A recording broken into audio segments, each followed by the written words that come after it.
Hello and नमस्ते, स्वागत छ हजुरहरूलाई। आज पनि हामी यस क्लासमा चाहिँ जुन हाम्रो क्लास 12 को मोडल क्वेसन्स गर्न जाँदैछ, जुन हाम्रो अकाउन्ट्सको, जस अन्तर्गत चाहिँ हाम्रो यो 13 को बी है, अर्थात् हाम्रो यो डिबेन्चर, अकाउन्टिङ फर डिबेन्चर, जस अन्तर्गत चाहिँ हामीले जनरल इन्ट्रिजहरू बनाउँछौँ डिबेन्चरहरूको चाहिँ इस्यु गर्ने बेला र हाम्रो रिडम्सन गर्ने बेलामा। र अहिले हाम्रो मोडल क्वेसनमा चाहिँ के गरेको छ, कस्तो क्वेसन दिएको छ भन्दाखेरि चाहिँ यस्तो क्वेसन जसमा चाहिँ हामीले चाहिँ है, जसमा चाहिँ हामीले डिबेन्चर चाहिँ के गर्छौँ भन्दाखेरि इस्यु गर्छौँ केमा त भन्दा पारमा।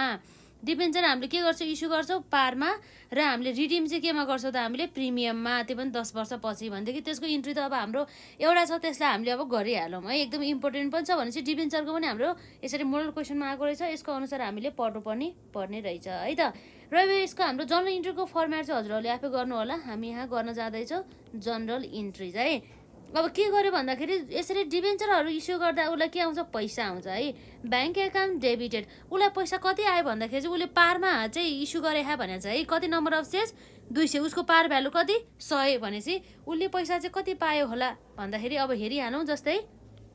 हिसाब गर्दाखेरि चाहिँ हाम्रो यसमा जस्तै उसको नम्बर अफ सेयर्स 200 र एउटा उसको फेस भ्यालु, एउटा सेयर्स बराबर कति 1000 भनेपछि कति भयो, 200 मल्टिप्लाई बाई 1000 गर्दाखेरि कति भयो त हाम्रो, यसरी हामीले हेर्न सक्छौँ। यो भनेको हाम्रो ब्याङ्क एकाउन्ट डेबिटेड टु, यसरी 2 लाख चाहिँ उसले चाहिँ पायो। यो के गरेको बापत उसले पायो भन्दाखेरि उसले डिबेन्चर इस्यु गरेको भएर। र यो हाम्रो डिबेन्चर है, यो डिबेन्चर हाम्रो 8% डिबेन्चर है त, 8% डिबेन्चर टु 8% डिबेन्चर्स अकाउन्ट है त, 8% डिबेन्चर्स अकाउन्ट कति थियो हाम्रो यसमा, 2 लाख हो। यो थियो भनेदेखि अब एउटा कुरा के छ भन्दाखेरि पछि गएर 10 वर्षपछि त उसले के गर्दैछ अरे, यसलाई रिडम्सन चाहिँ गर्दैछ अरे। अब रिडम्सन गर्ने बेलामा उसको चाहिँ यसमा के हुन्छ अरे भन्दाखेरि हेरौँ है त। हाम्रो यसमा चाहिँ रिडम्सन गर्दा चाहिँ उसले प्रिमियममा रिडम्सन गर्दो रहेछ भनेदेखि अब हाम्रो यदि रिडम्सन कति प्रतिशतमा हेरिहालौँ, 10%मा भनिसकेपछि यसमा अहिले नै हामी के गर्छौँ त, हाम्रो premium on redemption of the डिबेन्चरलाई चाहिँ हामीले loss on the issue of the debenture अकाउन्टमा चाहिँ ट्रान्सफर गरिदिन्छौँ। अब प्रिमियम अन बित्तिकै हाम्रो क्रेडिट साइडमा आउँछ, जस्तै प्रिमियम है, premium on redemption, premium on redemption of debentures account, जसमा चाहिँ हाम्रो नम्बर अफ सेयर्स 200 छ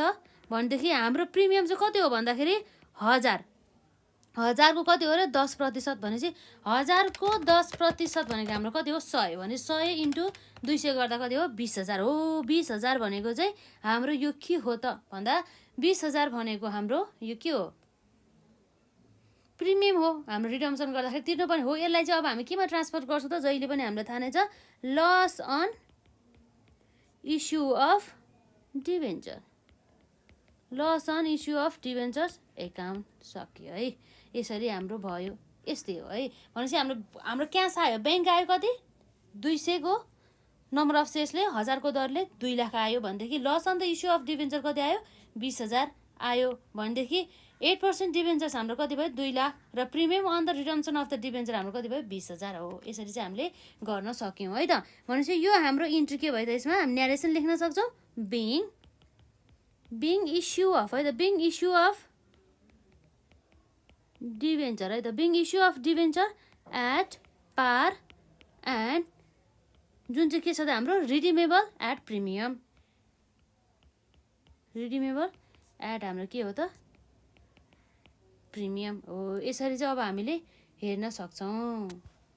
अब यो भनेको हाम्रो कुन भयो त, इस्यु है त। यो भनेको हाम्रो के भयो त, at the time of issue, यसरी इस्यु गर्ने बेलामा। अब यसपछि अर्को हामीलाई क्वेसन्सले के पनि भनेको छ भन्दा चाहिँ अब डिबेन्चर चाहिँ रिडम्सन गर्ने बेलामा पनि हाम्रो इन्ट्री गर्नु पर्यो भन्ने कुरा आछ। भनिसकेपछि अब हामी यहाँ भन्छौँ इन्ट्री फर है त। हजुरहरूले त्यो उस चाहिँ के जुन हाम्रो फर्मेट चाहिँ बनाउनु चाहिँ नभुल्नु होला है। त्यसमा चाहिँ इन्ट्री फर रिडम्सन, रिडम्सन गर्दाखेरिको हाम्रो इन्ट्री के हुन्छ त भन्दा हाम्रो डिबेन्चर कति प्रतिशत छ, 8% डिबेन्चर है त। 8% डिबेन्चर अकाउन्ट, हाम्रो 8% डिबेन्चर एकाउन्ट्स भने चाहिँ हाम्रो कति थियो, अघि हेर्दाखेरि 2 लाख बराबरको है। अकाउन्ट डेबिटेड 2 लाख है, डेबिटेड 2 लाख र जुन चाहिँ अब यसमा हाम्रो प्रिमियममा रिडम्सन गर्ने भने चाहिँ त्यही भएर अब हाम्रो के आउँछ प्रिमियम अन रिडम्सन है त premium on redemption of debenture अब हामीले दिनु पर्यो नि त त्यही भएर यो डेबिट साइडमा आयो अघि हाम्रो कुन थियो त क्रेडिट साइडमा थियो भनेदेखि इस्यु गर्दा क्रेडिट साइडमा आयो र हामीले दिँदाखेरि चाहिँ पे गर्दा कुन साइडमा आयो त डेबिट साइडमा आयो है त डिबेन्चर अकाउन्ट डेबिटेड जसमा हाम्रो कति थियो त 20,000 थियो भनेदेखि अब यो कसलाई दिने हो भन्दा हाम्रो डिबेन्चर होल्डर सेयर होल्डर जस्तै गरेर चाहिँ हाम्रो डिबेन्चर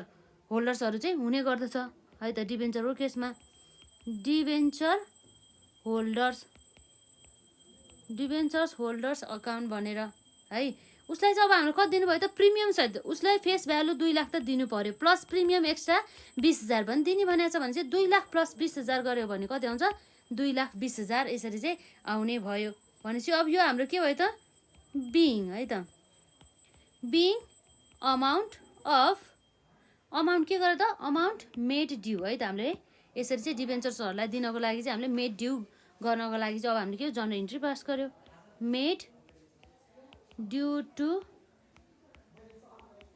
डिबेन्चर्स है त र त्यसपश्चात हाम्रो अब के हुन्छ त भन्दाखेरि डिबेन्चर्स होल्डर्सहरूलाई चाहिँ अब दिनु पर्यो भनेर लाइबिलिटी गरेर क्रेडिट साइडमा राखिसकेपछि अब डिबेन्चर होल्डर्सहरूलाई चाहिँ अब पैसा दिनु पर्यो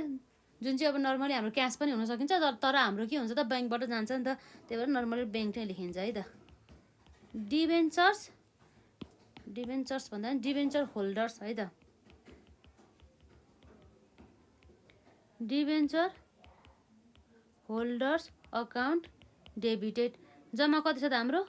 2,20,000 बराबरको भन्छ 2 अब हामीले पैसा पनि त्यति नै दिनुपर्ने भयो ब्याङ्क एकाउन्ट यति गरेर 2,20,000 गरेर